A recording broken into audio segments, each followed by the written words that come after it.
Death Nation, where we are busy putting death out of business. And I have Dr. Dan here. We're going to talk Foresight. We're going to talk AI. We're going to talk a whole bunch of cool stuff. But before we do, let's thank our sponsors. That's Thrivous, Geoprotectors and Nootropics. Thank you very much, Thrivous. You know the deal. $5 all the way up to $160 worth of free Thrivous. The more you share the link around, the more Thrivous you're going to get. The link, the rules are in the description of the video. Also, I Am Transhuman, David Kelly, thank you very much. Lots and lots of posts coming out on that website all the time. Dr. Dan, how are you?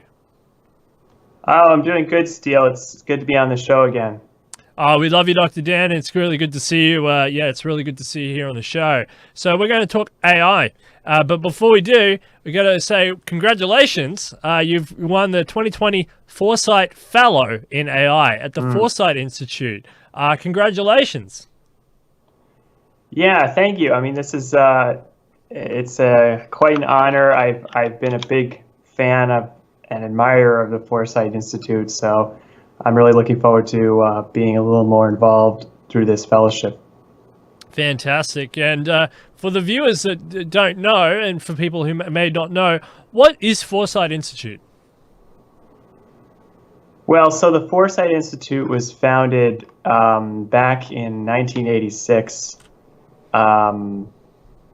by K. Eric Drexler, who is a very highly respected nanotechnologist. And he founded it along with Christine Peterson to think about the effects of near-term technologies. So that they're mainly, I mean, historically they did a lot with nanotech, but now they really think about all different types of emerging technologies and how they're going to shape the future. So it's a very, it's an organization which is very aligned with transhumanism, and they are, I would say, techno-optimists. They believe technology can and will do a lot of good for humanity. Yeah, and they align very closely with this idea called existential hope. Which is, a lot of people talk about negative sides of technology, or the, existential dread and negative things. But these guys turn it on their head and they say, no, technology can be used as a force for good. Existential hope is one of their big ideas. And yeah, as you say, Eric Drexler, a very, very famous guy. So, well done. That's a very cool thing to have won the 2020 Foresight Fellow in AI at the Foresight Institute. That's a great honor. I want to congratulate you for doing that. It's a worthy cause, and I'm glad you've been recognized for that. Very much so, because we need more people like you, Dr. Dan, who are dealing in the business of existential hope. Oh, yes, thank you. Yeah, I should note I'm not the only fellow. There's been a number of fellows nominated this year, and I just happen to be the AI fellow, but they've also got fellows in biotechnology, drug discovery, number of interesting areas. Fantastic. Well, that's really good to hear. And we hopefully we get to talk to more people from the Foresight Institute as well on this show as we go around the different emerging technologies and technologies that are presented here, because they line up very closely with what we talk about here on this channel, and we want a positive future for humanity through technology. Something that's close to your heart is AI, and let's talk a little bit about AI. What is AI? What is it? Well, artificial intelligence is a man-made intelligence, but the tricky thing is actually defining what intelligence is, and there's no consensus on that. But I like Jan LeCun's definition, which is it's the ability to predict under conditions of uncertainty. Making predictions and then is a core part of it. And so I think that's sort of central to intelligence. But however you want to define intelligence, artificial intelligence would be the creation of that in some construct, typically a computer, I guess. Yeah, makes sense. And what is the current state of AI safety research? Because obviously, AI having a broad definition, but there's something called AI safety. What is the current state of AI safety? Yeah, I'm really glad you asked that, because I got some insight to this about a month ago when I attended a workshop at the Foresight Institute. Unfortunately, I wasn't able to go in person, but they did it on Zoom online, and it was basically a full-day event on what they called AGI coordination, or AGI safety coordination, and got to hear from Jan Tallinn, who's the founder of Skype, or co-founder of Skype, and he has been worried about AI safety since reading the writings of Eliezer Yudkowsky way back in 2010, and he has really been out front donating considerable amounts to found different organizations focused on AI safety. So he helped co-found the Future of Life Institute in Cambridge, Massachusetts, and also he helped co-found I believe the Center for the Study of Existential Risk, or Center for Existential Risk Research. Yes, Center for Study of Existential Risk in Cambridge. But anyway, he spoke, and what I wanted to talk about was he has this analogy of what he calls the city and the drill. So in his view, the landscape of AI safety has grown enormously. Just in the past few years, there's a ton of activity, but most of that activity is in what he calls the city.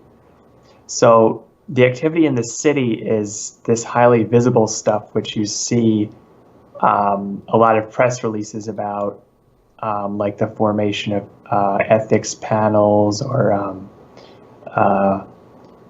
ethics boards at major companies. There's a lot of research on these near-term issues like transparency, robustness, interpretability, explainability, bias, debiasing. There's a lot of these issues are becoming very well. They're becoming very popular in academia and industry, and there's a lot of people working on these things. But all of these things are really near-term type things, so they're important, but they're all near-term. They're not attacking the real concern about AI, which is the existential risk concern, which is how we deal with super intelligent AI. And so Jan Tallinn also talked about what he calls the drill. So that in contrast to all the people working in the city, there's just a few people working on these fundamental issues in AI safety, like how do we put values into a AI agent in a robust way? Like that's still an unsolved problem. How do we, how can we have assurance that there won't be unintentional side effects from an AI's actions. Those are unsolved problems. That's fundamental research. And so what Jan Tallinn said, there's very few people working on that. There's maybe at like 24 people, 24 researchers. So according to him, we need a lot more people working on that right now. Some of that is occurring at the Machine Intelligence Research Institute. So a bit of it's occurring at DeepMind, but it's a very small number of people, really. Then and also that research is very hard to understand because it's so abstract, typically. So there's very few people that even understand it or have the time to fully understand it.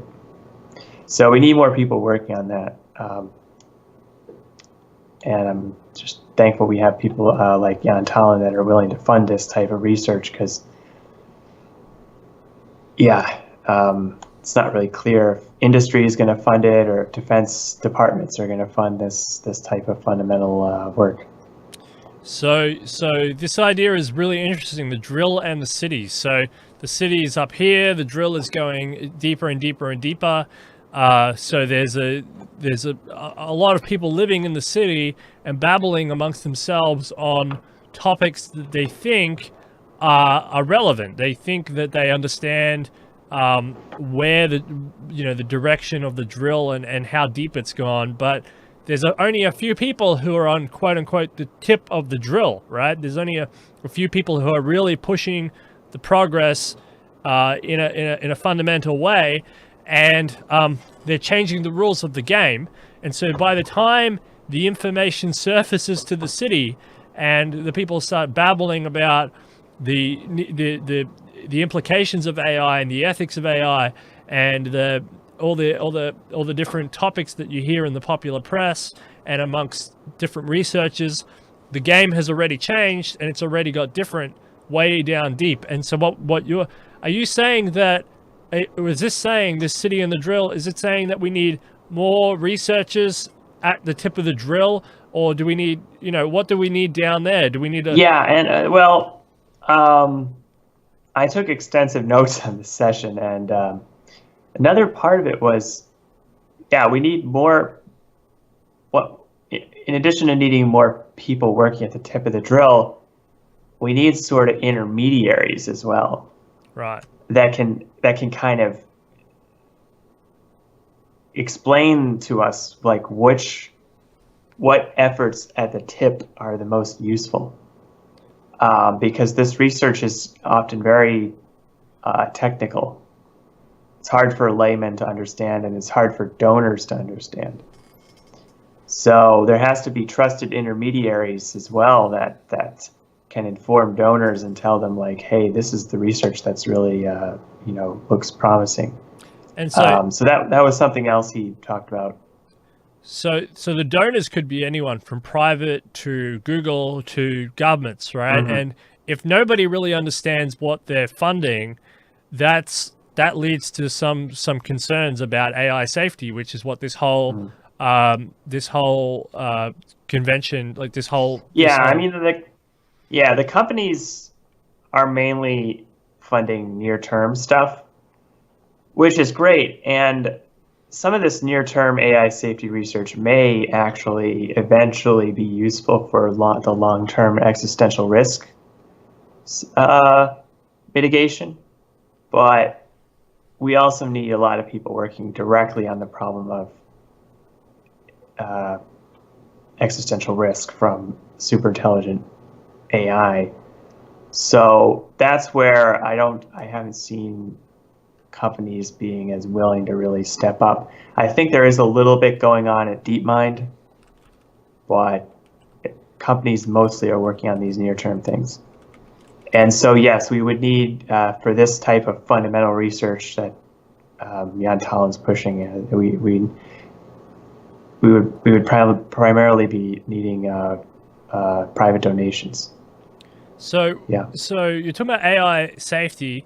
AI ethics, are these two the same thing, one and the same, or are they different? And how can AI ethics help us with AI safety? Well, I think AI ethics is sort of a broader field.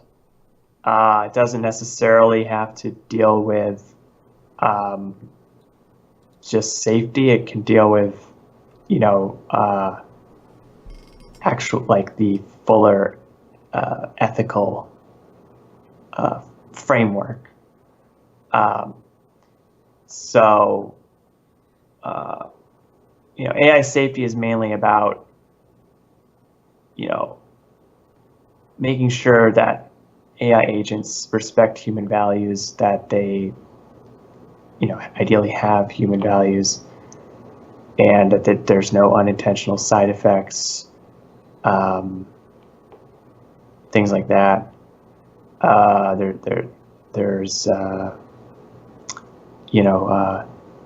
there's also not sort of runaway systems that are just bootstrapping themselves up and basically taking over everything. That's kind of the thing in AI safety. Now the question of what ethical system to use, that also is important in AI safety, but it's also part of AI ethics. I think AI ethics is broader. It also covers like what are other questions, like if we had a conscious AI, should we give rights to AI, or how do we prevent suffering in AI if it might be conscious, that kind of thing. Joanna Bryson is someone who I would point to as like an AI ethicist rather than an AI safety person. So yeah, they're overlapping, but there's. So ethics is more generic. It's more philosophical, and has a sort of a deeper connotation, whereas AI safety is a little bit more practical, and a little bit more, you can apply it a little bit more to current. Well, ethics is always feels So we're talking more about philosophy, whereas AI safety has a technical, computer science, mathematical element. So you mentioned here, furthermore, ethics committees and ethics AI ethics initiatives are not set up to tackle deep technical work. So do we need more investment in ethics, or do we need more investment in safety, or more investment in both? Do they conflict? Do they stop progress? Do they what's going on there? Well, we need both. I think what Jan Talon's saying is the most pressing need is for technical work. However, we also need to understand ethics so we can program ethical framework into AI. And there was some philosopher who said, it may have been David Chalmers, who said that we're doing philosophy on a deadline now, because basically philosophers have been debating about ethics for millennia. And it was actually not very consequential because people, people kind of have their own, people kind of behave, according to their moral intuitions, and philosophers haven't had that big of an impact. But now, it's actually very important that philosophers figure out how to systematize human ethics into some kind of framework, which respects all the different value systems that are out there. So that's pretty challenging. And even utilitarianism is pointed to as a very promising solution, but that framework suffers from some issues that have been unsolved, like this repugnant conclusion and other technical issues. And so, it'd be really nice if we could solve those.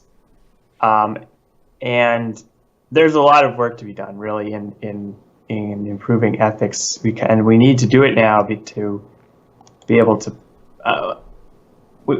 We would like to be able to do it now. Now, in the end, we may not need to do it, because what may happen is the AI will sort of learn human ethics, sort of like a child does, by observing human behavior. But ideally, we would like to have ethics kind of more figured out so we can program it in explicitly.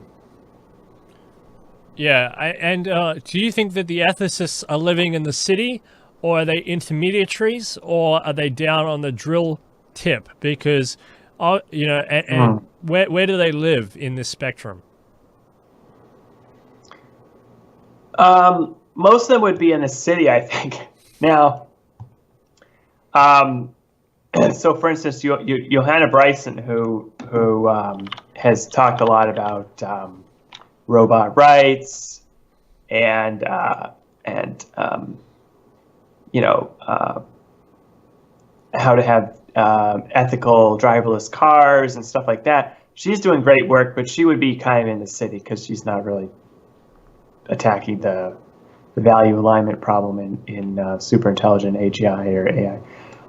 But yeah, so I think most of them are in the city. There, one possible example of someone who's working at the tip and thinking about ethics is this guy Peter Ecklersky, and we can maybe put a link in the show notes. He has an article I've been meaning to read, which is basically looking at utilitarianism, and he's showing there's sort of some serious issues with it. So we need to maybe not be using this utilitarian framework so heavily for this. Instead, he's looking at instead of having like this utilitarian system where you have like this utility function, he's looking at having a list of ordered list of preferences or something like this.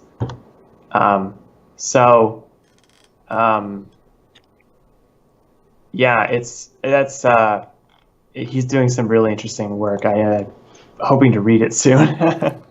Yeah, that's good to know. And is there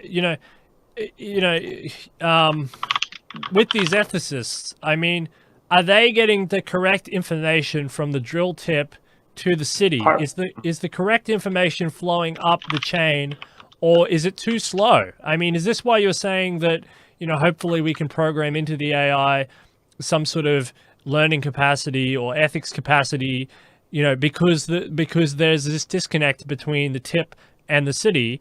Or do they work in unison, and is there hope that the city and the drill tip can communicate and come up with common solutions to AI safety and ethical decisions? Well, they're working in parallel. The people in the city are working on more near-term issues. The people on the tip of the drill are the far-term issue. Hopefully they can communicate more than they are now. And hopefully, some discoveries that may be made at the tip can filter up.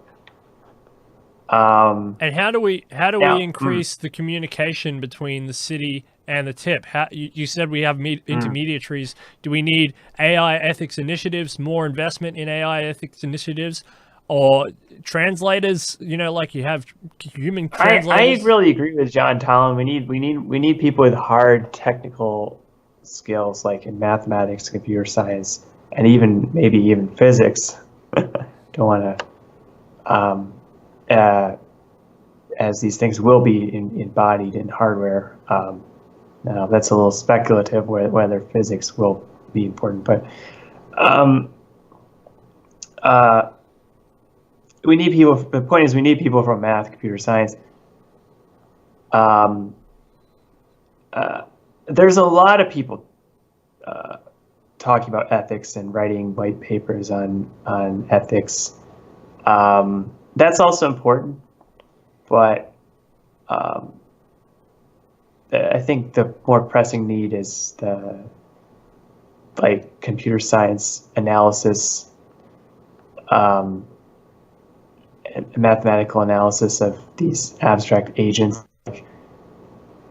And so, you recommend? Yeah, but yeah, again, I'm not really an expert, and also the near term stuff is also important, I feel, as well. And that's that's kind of what I've been getting into, is some of the near term issues. And you talk about a three-tiered system. Do you want to talk about the three-tiered system? Yeah, we kind of covered that. That's where we have the donors on the top who are donating, and then we have the intermediaries who can inform the donors on the best work and the best places to invest, and then at the bottom you have the actual AI safety researchers. And the researchers, they're split into two categories: the near-term, far-term. Well, that picture was mainly thinking about how we fund the far-term stuff, which is kind of hard for donors to understand the value of. It's hard to understand the relative value of, say, like the work going on at MIRI versus work going on at Future of Humanity Institute or DeepMind. And so that's where these intermediaries would come in to kind of rate the different work going on. Yeah, that's this is just part 2. We had a little internet problem, but we should be back now. Now we're going to move on to your paper, Dr. Dan. We're going to move on to your paper. So, self-explaining AI as an alternative to other AI. What is your paper about? Yeah, so I've got a paper that is on the archive now, which is called Self-Explaining AI as an Alternative to Interpretable AI. And so I know a lot of your viewers probably aren't too familiar with this stuff, so I should discuss a little bit what interpretable AI is.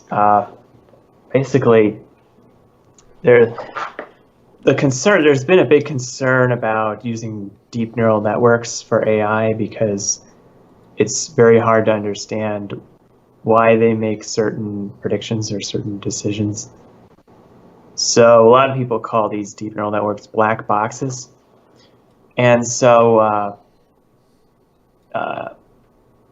the field of interpretable AI is concerned with trying to understand the outputs or have some way of understanding the decision-making occurring in these deep neural networks. So sometimes, like, for instance, if you have a neural network that's looking at an image and it's trying to do classification of what's in the image, and so it may say, oh, there's a cat in this image, then there's different interpretation techniques that can show you, like, or they purport to show the parts of that image that were used for the output. And there's a number of these different techniques that have been developed that give you these different, interpretations which are understandable. And this is also important in some other fields. It's considered important in medical field for increasing trustworthiness. So doctors would like to know, like, why did this AI make this certain diagnosis? And so if you can give this interpretation that kind of makes sense, that increases the doctor's trust in the system, that the system actually understands what it's doing, or it's doing something that makes sense. So that's the whole field of interpretable AI. Now, my paper's taking a very critical view on that, because a lot of these interpretation techniques have been shown to have flaws recently. And but beyond that, what we're learning now is that the way these deep neural networks work is kind of different than what we conventionally thought. So we conventionally thought that the deep neural network looks at tons and tons of data, and then it extracts these high-level rules or high-level, relations. So, for instance, if you have something with four wheels, and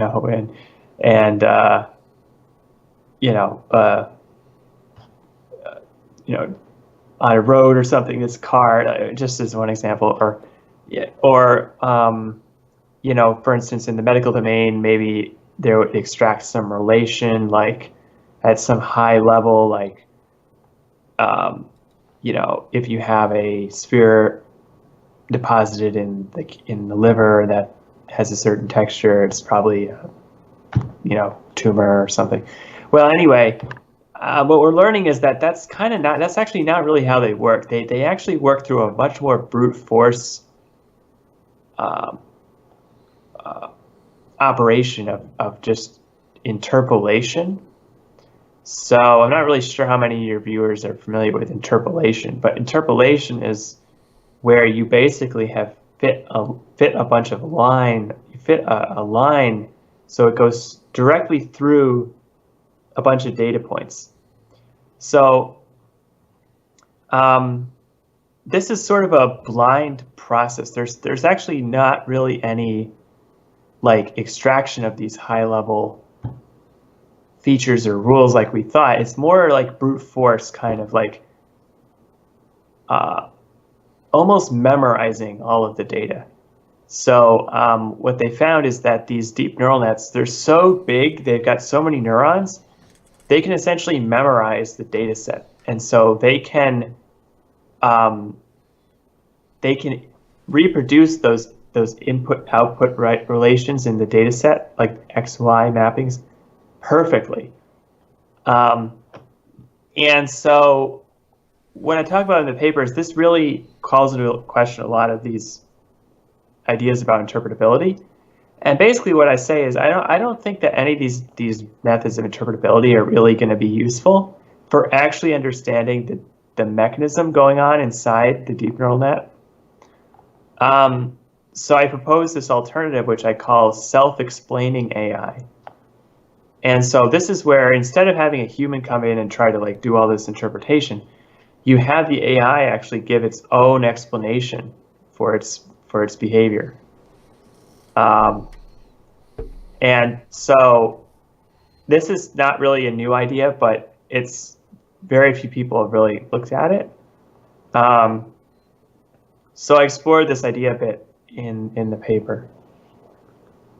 Wow, it's really interesting. It's kind of a self-explaining would there's either self-explaining, or the only other way I can think about it is if it remains as a black box, would be having an AI that's kind of an observer AI, so it watches essentially what the other AI does, and it does the explaining. Yeah, I thought of that actually. That's a good point. I thought of maybe we can have an AI that interprets the functioning of the other AI and explains, what it's doing. Yeah, I mean, yeah, they might both come up with different. Let's pretend for a second, hypothetically, that you had a self-explaining AI and an observer AI running concurrently. I mean, I could imagine all sorts of funky scenarios coming up, but maybe they might interpret the same thing. Maybe they might say X, Y, and Z, or maybe they say something different. Maybe the observer AI sees patterns and distributions that the self-explaining AI doesn't see. Maybe the self-explaining AI would have its own logic for doing what it does. And it's kind of interesting that you say this, because if there is a memory there, it's kind of like if there, Sophia the robot, or if there's a memory there of remembering data, is that really the most efficient way? Because like when you're in the sand pit and you make a sandcastle, if you have a mold, like you come up with the same thing. The reproducibility exists, right? But is that really efficient? Do you really want reproducibility because of memory, or do you want some new data, some new thinking each time? You know what I mean? Especially if there's new data. But so it would be really, really handy to see, especially in the medical AI world, especially. How the AI, devises its logic in order to use those data points and how it spits out a solution to whatever the problem set before it was. Super interesting stuff. So, because it boggles the mind. Yeah, and it's like the challenge is being able to trust the AI. For instance, with the medical AI, it would be very helpful if the AI could explain what it's doing in a way that makes sense to a doctor. And, now technically it's not necessary. I mean, you could probably have a perfectly safe system that doesn't do this, but it would help a lot with the doctors being able to trust these systems, and also that the systems actually, are going to be robust, so like they're not going to get confused if there's some other anomaly in the image that's not important, which is a problem we have right now. Like sometimes if there's some anomaly in the image, the system just gets completely thrown off.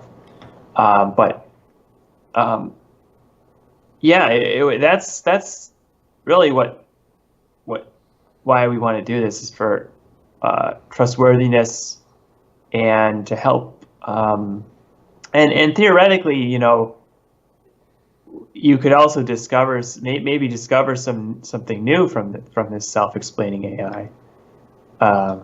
Maybe we discover some interesting relations in the data that people were not aware of. But the primary reason is for trustworthiness. Yeah, we need to sort of understand the logic behind its decision-making matrix, and it could come up with all sorts of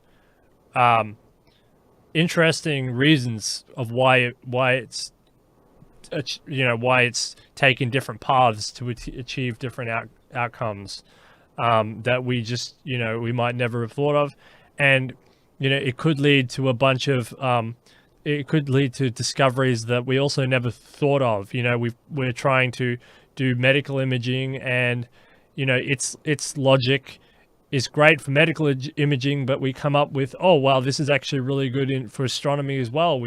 Or working out black holes or some other physics problem. I mean, we don't know really the thinking mechanics, but the thinking mechanics might be really efficient, not just in that field, but also it could be really terrible. And it's like you say, trustworthiness, understanding the logic.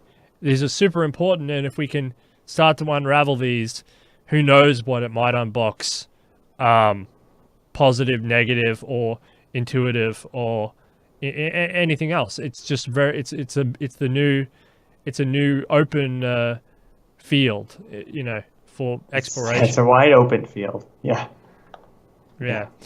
Well, that's very, very cool. Cornell University, self-explaining AI is an alternative to interpretable AI. It's a very interesting idea, and I thank you for bringing it forward. Is there anything else you wanted to talk about today? You can expand into medical AI if you wanted to.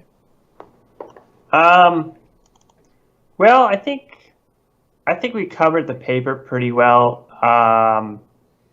There's a few other things in there, like I talked about how the AI should sort of be self-aware, so that it knows its own limitations. So like right now, if an AI system is given an image that is very different than what it was trained on, it's going to make a bad prediction. But what we would like is for the AI system to have some self-awareness, so it can, when this image is presented, it can basically raise an alarm and say, "Hey, I actually don't know how to, work with this image." Kind of like an alarm system almost.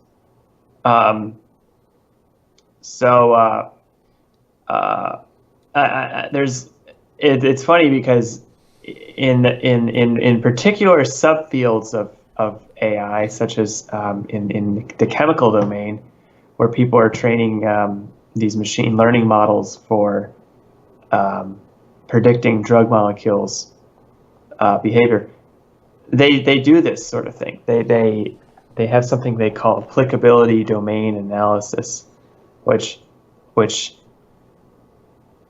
quantifies the domain under which the AI or machine learning model can operate. And then if data is outside that domain, you can raise an alarm saying, "Hey, this model can't work out with this data."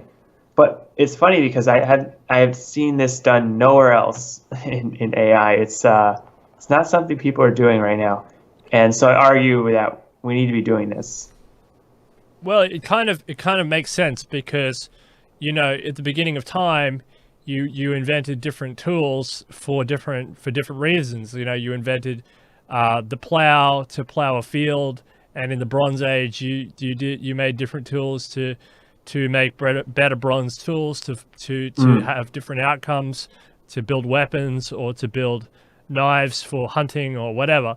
And I think we're at the very early stages of AI in that, although it's in an upswing of, it's an advanced technology, so it's a massive upswing, very fast. But we're at the same point where we don't really recognize the tools, and so people are applying the